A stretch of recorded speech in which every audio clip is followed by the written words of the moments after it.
কাৰ্ডৰ হিতাধিকাৰীৰ বাবে এটা অতিকে জৰুৰী খবৰ। ঘৰত যদি এইকেইটা সামগ্ৰী আছে তেনেহ'লে আপুনি এতিয়াই ঘূৰাই দিয়ক ৰেচন কাৰ্ড। নিয়মৰ মাজেৰে ৰেচন কাৰ্ড নল'লে আপুনি পৰিব পাৰে বিপদত। ঘৰত কি কি সামগ্ৰী থাকিলে ৰেচন কাৰ্ড আপুনি লাভ নকৰিব তাৰ বাবে এতিয়া যোগ্যতা নিৰ্ধাৰণ কৰি দিছে চৰকাৰে। ভাৰত চৰকাৰে ৰেচন কাৰ্ডৰ বাবে যোগ্যতাৰ মাপকাঠি নিৰ্ধাৰণ কৰা পৰিলক্ষিত হৈছে।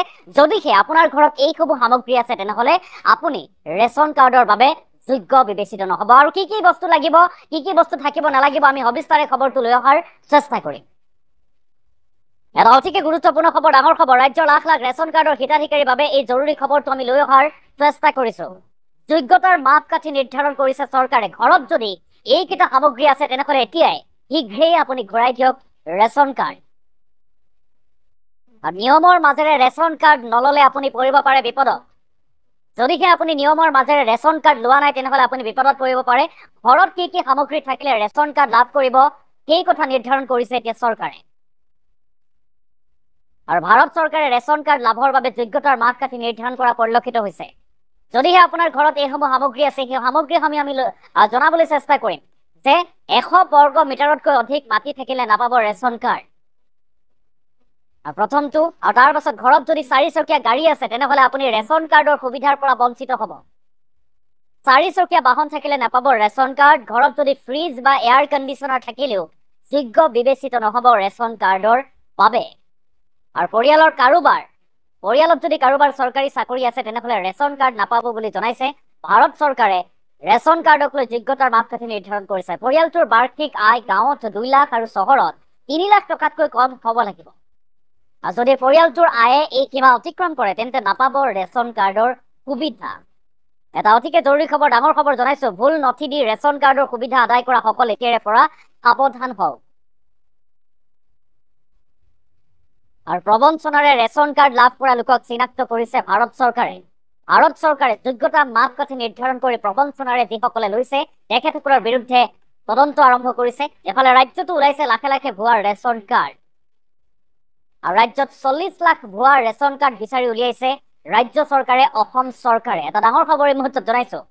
ৰেচন কাৰ্ডৰ হিতাধিকাৰীৰ বাবে জৰুৰী খবৰ। এতিয়ালৈকে 50 লাখ ৰেচন কাৰ্ড বাতিল কৰিছে যোগান বিভাগে। এটা অতিকে গুৰুত্বপূৰ্ণ খবৰ। ৰাজ্যৰ লাখ লাখ ৰেচন কাৰ্ডৰ হিতাধিকাৰীৰ বাবে জৰুৰী খবৰ। যদিহে আপোনাৰ ঘৰত এইসমূহ সামগ্ৰী আছে তেনেহ'লে এতিয়াই আপুনি ৰেচন কাৰ্ডৰ এই সুবিধা আদায় কৰাৰ পৰা আপুনি নিজেই অব্যাহতি লওক। নিজেই গৈ আপুনি পঞ্চায়ত বা গ্ৰাম উন্নয়ন বিভাগত আপুনি দাখিল কৰক ৰেচন কাৰ্ড যদিহে আপোনাৰ ঘৰত এইসমূহ সামগ্ৰী আছে, অন্যথা আপুনি বিপদত পৰিব পাৰে। ৰাজ্য চৰকাৰ বা ভাৰত চৰকাৰে ইতিমধ্যে ৰেচন কাৰ্ডৰ হিতাধিকাৰীৰ বাবে যোগ্যতাৰ মাপকাঠি নিৰ্ধাৰণ কৰি দিয়া হৈছে, য'ত কোৱা হৈছে এইসমূহ যদি সামগ্ৰী থাকে তেনেহ'লে আপুনি নাপাব ৰেচন কাৰ্ডৰ সুবিধা। 100 বৰ্গ মিটাৰতকৈ অধিক মাটি থাকিলে নাপাব ৰেচন কাৰ্ডৰ সুবিধা, এই কথা জনাইছে। আৰু লগতে কোৱা হৈছে ঘৰত যদি 4চকীয়া গাড়ী থাকে তেনেহ'লে নাপাব ৰেচন কাৰ্ডৰ সুবিধা। 4চকীয়া বাহনো যদি আছে, আপোনাৰ ঘৰত ট্ৰেক্টৰো যদি আছে তেনেহ'লে নাপাব ৰেচন কাৰ্ডৰ সুবিধা। লগতে ফ্ৰিজ, এয়াৰ কণ্ডিশ্যনাৰ ইত্যাদিও যদি থাকে তেনেহ'লে আপুনি যোগ্য বিবেচিত নহ'ব ৰেচন কাৰ্ডৰ বাবে। আৰু পৰিয়ালত কাৰোবাৰ চৰকাৰী চাকৰিয়াল যদি আছে, চৰকাৰী চাকৰি যদি আপোনাৰ পৰিয়ালৰ সদস্যৰ আছে তেনেহ'লে আপুনি ৰেচন কাৰ্ডৰ সুবিধা নাপাব। লগতে পৰিয়ালটোৰ বাৰ্ষিক আয় গাঁওবাসীৰ বাবে 2 লাখ টকাৰ তলৰ হ'ব লাগিব। চহৰৰ বাবে সেই দৰিদ্ৰ পৰিয়ালটোৰ 3 লাখতকৈ ওপৰ হ'ব নালাগিব। আৰু যদি পৰিয়ালটোৰ আয়ে এই সীমা অতিক্ৰম কৰিছে তেনেহ'লে ৰেচন কাৰ্ডৰ সুবিধাৰ পৰা বঞ্চিত হ'ব। আৰু ইফালে ভুল নথি দি যদি ৰেচন কাৰ্ডৰ সুবিধা আদায় কৰিছে তেনেহ'লে বিপদত পৰিব পাৰে। প্ৰবঞ্চনাৰে ৰেচন কাৰ্ড লাভ কৰা লোকক চিনাক্ত কৰিছে ইতিমধ্যে ভাৰত চৰকাৰে। আৰু ৰাজ্যটো দেখিবলৈ পোৱা গৈছে লাখে লাখে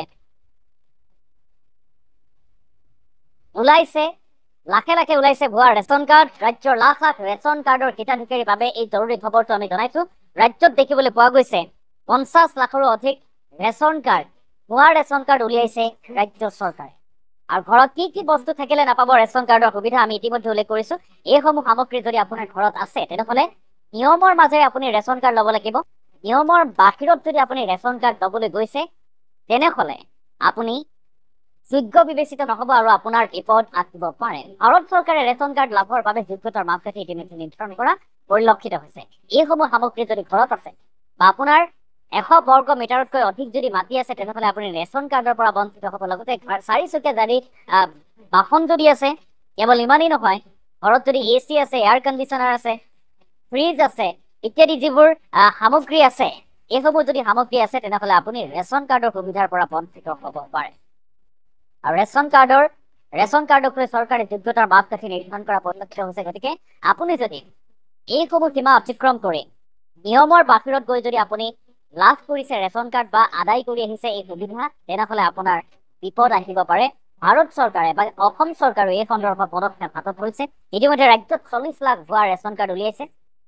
যিসকলে ভুল নথি দি ৰেচন কাৰ্ডৰ সুবিধা আদায় কৰিছে সেইসকলৰ বাবেও সাৱধানবাণী যে প্ৰবঞ্চনাৰে ৰেচন কাৰ্ড লাভ কৰা লোকক চিনাক্ত কৰিছে ইতিমধ্যে ভাৰত চৰকাৰে, তাৰ পাছতেই বিভিন্ন ব্যৱস্থা গ্ৰহণ কৰিছে।